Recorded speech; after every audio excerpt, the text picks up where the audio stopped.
এই যে এসআইআর নিয়ে এত বিক্ষোভ, এসআইআর করাতে চাওয়া, এর ভালো দিক কোনগুলো, আর এসআইআর বিরোধিতা করছে এই বিরোধী দলগুলি, সেটাই বা কেন? দেখুন, দুটো জিনিস বলার চেষ্টা করি। প্রথমত বিহার নিয়ে আমি একটা জিনিস অ্যাড করার চেষ্টা করি। বিহারে 2024-এর লোকসভা ভোটের সময় মোট ভোটার ছিল 7,80,00,000 কাছাকাছি। টোটাল বাদ যাচ্ছে রাফলি 71 লক্ষ। কেন 71 লক্ষ? 23 লক্ষ লোক সম্পর্কে বলা হচ্ছে যে তাদেরকে নির্বাচন কমিশন বাড়ি গিয়ে, মানে তাদের যে ঠিকানা সেখানে গিয়ে পাই। এবার এটা বিহারের ক্ষেত্রে খুব স্বাভাবিক যে যারা পরিযায়ী শ্রমিক তারা তো এই 1 জুলাই থেকে 25 জুলাই এই নির্ধারিত সময়ের মধ্যে বাড়িতে ছিলেন না। অর্থাৎ তারা সত্যি সত্যি জাল ভোটার কিনা সেটা জানার জন্য পদ্ধতি হওয়া উচিত, আমি উচিত শব্দটা ব্যবহার করছি, যে তাদেরকে একটা নোটিশ পাঠানো যে তোমরা এসে তোমাদের প্রমাণপত্র জমা দাও বা তোমরা কিছুভাবে তোমাদের প্রমাণপত্র আপলোড করো। কিন্তু ইলেকশন কমিশন সেই সুযোগ বিহারে কাউকে দেয়নি। বিহারের ক্ষেত্রে সমস্যাগুলো আগে আইডেন্টিফাই করতে পারলে পশ্চিমবঙ্গের ক্ষেত্রে বুঝতে আমাদের সুবিধা হয়। দেখুন, এতদিন পর্যন্ত আধার কার্ড, রেশন কার্ড বা ভোটার্স আইডেন্টিটি কার্ড, যে তিনটে বিষয়কে মূল ধরা হতো এবং যে তিনটে বিষয় ইলেকশন কমিশনকে গ্রহণ করবার জন্য সুপ্রিম কোর্টও বলেছিল, সেগুলো ইলেকশন কমিশন গ্রহণ করতে রাজি হয়। বিহারের ক্ষেত্রে যে 11টা ডকুমেন্টকে গুরুত্ব দেওয়া হয়েছে, সেই 11টা ডকুমেন্টের মধ্যে পাসপোর্ট রয়েছে, সেই 11টা ডকুমেন্টের মধ্যে ম্যাট্রিকুলেশন সার্টিফিকেট রয়েছে, সেই 11টা ডকুমেন্টের মধ্যে সরকারি, মানে আপনি যদি সরকারি চাকরি করেন তাহলে সরকারি চাকরির আই কার্ড রয়েছে, আপনার বাবা মার সার্টিফিকেট রয়েছে, আপনারা যেগুলো উইন্ডোতে দেখাচ্ছেন। তো দেখুন, বিহারে যদি আমি শুধু বিহারকে প্রথম মানে বেঞ্চমার্ক হিসেবে ধরি, বিহারে পাসপোর্ট যখন চাওয়া হচ্ছে, বিহারের মোট জনসংখ্যার মধ্যে মাত্র 2% কাছে পাসপোর্ট আছে।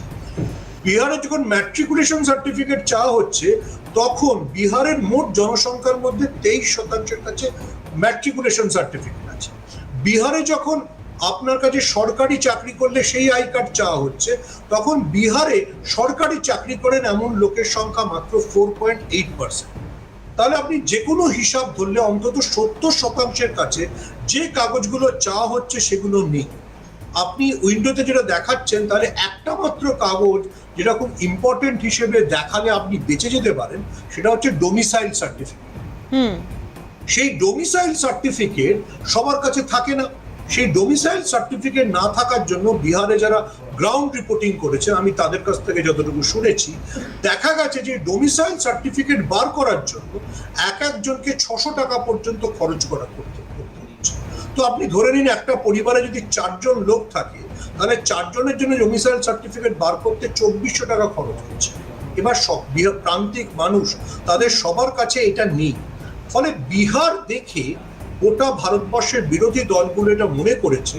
দেখুন, বিহারে কিন্তু যদি আমরা খুব মানে ব্লান্টলি বলি, বিহারে কিন্তু মুসলিমরা বাদ যাচ্ছে না, বিহারে বাদ যাচ্ছে প্রান্তিক মানুষরা, পাসওয়ান, পিছড়ে বাদ, মানে বিহারের পলিটিক্যাল ভাষায় পিছড়ে বাদ, তারা বাদ যাচ্ছে।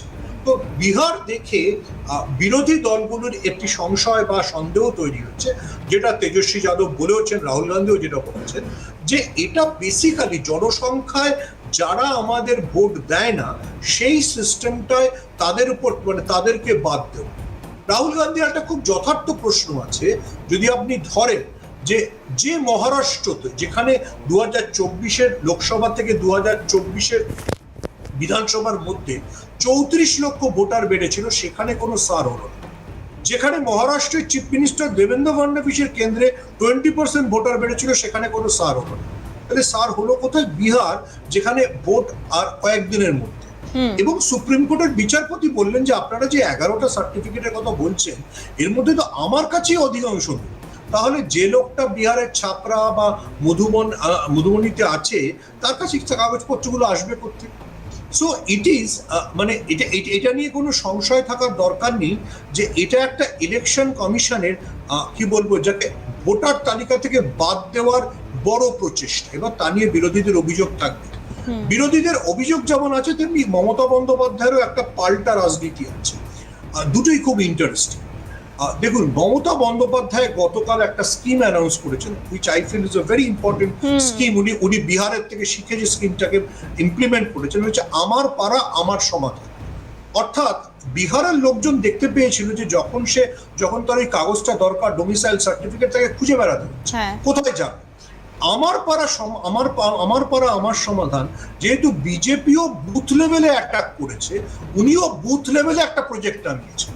অর্থাৎ আপনি আপনার বুথে যখন ক্যাম্প হচ্ছে, আপনি সেখানে গিয়ে ডোমিসাইল সার্টিফিকেটটা চাই, বা যা আপনারা উইন্ডোতে দেখাচ্ছেন যে কাগজপত্রগুলো দরকার, সেই সমস্ত কিছু কিন্তু এই আমার পাড়া আমার সমাধান দিয়ে ওয়েস্ট বেঙ্গল গভর্নমেন্ট, মমতা বন্দ্যোপাধ্যায় অন্তত তার নাগরিকদের দেওয়ার চেষ্টা করছেন। It is a brilliant move against election.